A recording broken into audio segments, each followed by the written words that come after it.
Taigi, dabar pažiūrėkime, koks birželio mėnuo žada būti vėžiams.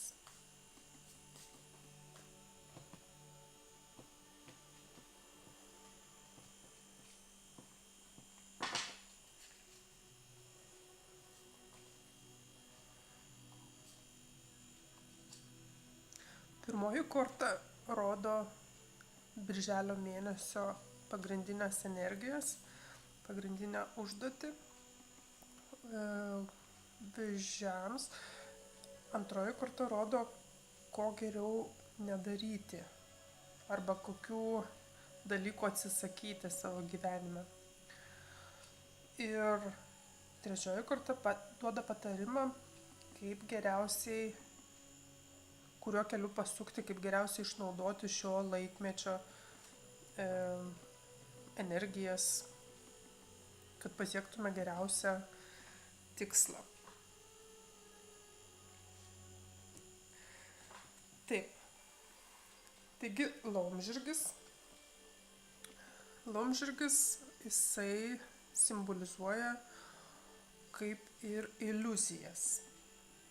Jisai yra toksai visas, jos sparneliai yra tokie margi, švytintis visom vaivorykštės spalvom. Jisai pats primena ne vabzdį, bet lyg drakoną tokį mažą. Ir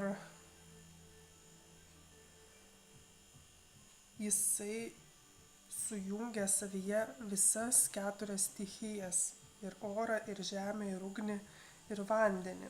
Ir jisai yra kupinas neribotų gamtos galių. Taip pat senovės legendos byloja, kad jisai sugeba sukurti tokią iliuzinę tikrovę, kuri gali suklaidinti į jį žiūrinčius žmonės. Ir galbūt ši korta iškritusi vėžiams, jinai perspėja, kad vėžiai galbūt yra užsidėję tokius rožinius akinius savo gyvenime.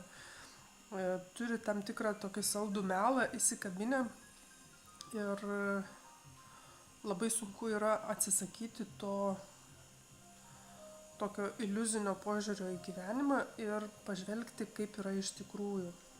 O to labiausiai vėžiams šį mėnesį ir aplinkybės reikalauja.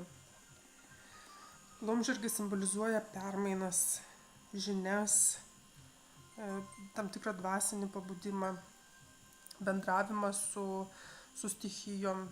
Verta pabūti kuo daugiau lauke. Birželis ir šiaip toks mėnuo, kai daug laiko praleidžiame lauke. Tai vat reikia išeiti į mišką, reikia išeiti prie vandens, pabūti, pasisemti tos energijos iš visų stichijų. Taip pat laumžirgis kviečia paieškoti savo gyvenime tokių atgyvenusių, pasenusių įpročių, kurie jau tapę lik ir savasties dalimi, bet iš tikrųjų jie nėra labai mums naudingi. Gal reikėtų keisti kažką, tai gal reikėtų atostogų, pavyzdžiui, išvykti, jeigu per daug dirbate. Galbūt reikėtų daugiau daržovių valgyti, jeigu per daug svorio per žiemą priaugote. Čia tiesiog reikėtų taip blaiviu žvilgsniu, be jokių iliuzijų pasižiūrėti į save ir pamatyti, kurioje vietoje aš esu užsidėjęs rožinius akinius ir tada bandyti juos nusiimti. Drugelio korta iškritusi kliūties pozicijoje, jinai iš tikrųjų šneka beveik identiškai apie tą patį, ką ir laumžirgis, nes drugelis jisai simbolizuoja transformaciją, o iškritęs kaip klaidos pozicijoje jisai simbolizuoja priešinimąsi tai transformacijai. Jis lygiai taip pat kaip ir laumžirgis, jisai kviečia ieškoti tų tokių kabliukų, kurie trukdo eiti į priekį, bet iš įpratimo jie yra velkami, ta prasme, lyg dirbtume kažkokį tai darbą, kuris yra jau pabodęs, nelabai daug ten ir tų pinigų, bet jis yra toks įprastas, kaip aš čia dabar eisiu, ieškosiu kažką tai naujo, man ir čia visai gerai.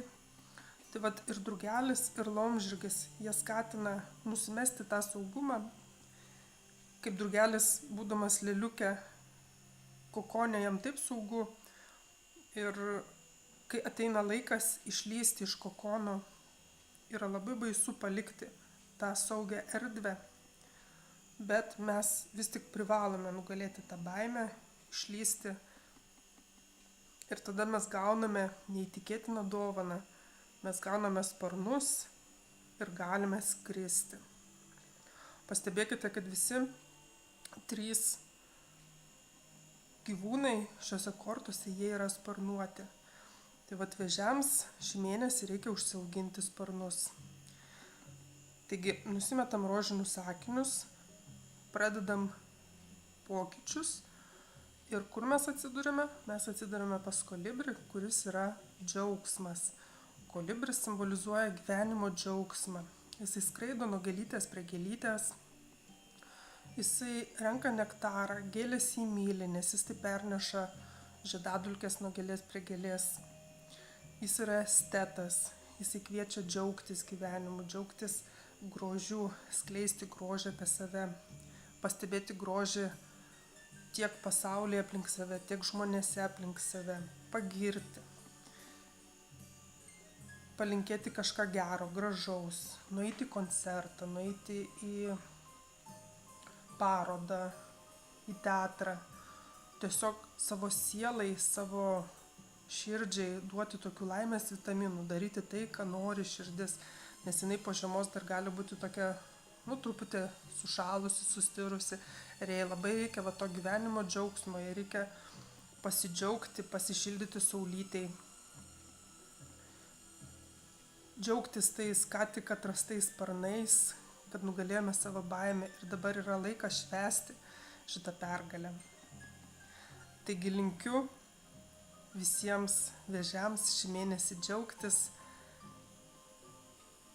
ir skleisti grožį, meilę aplink save.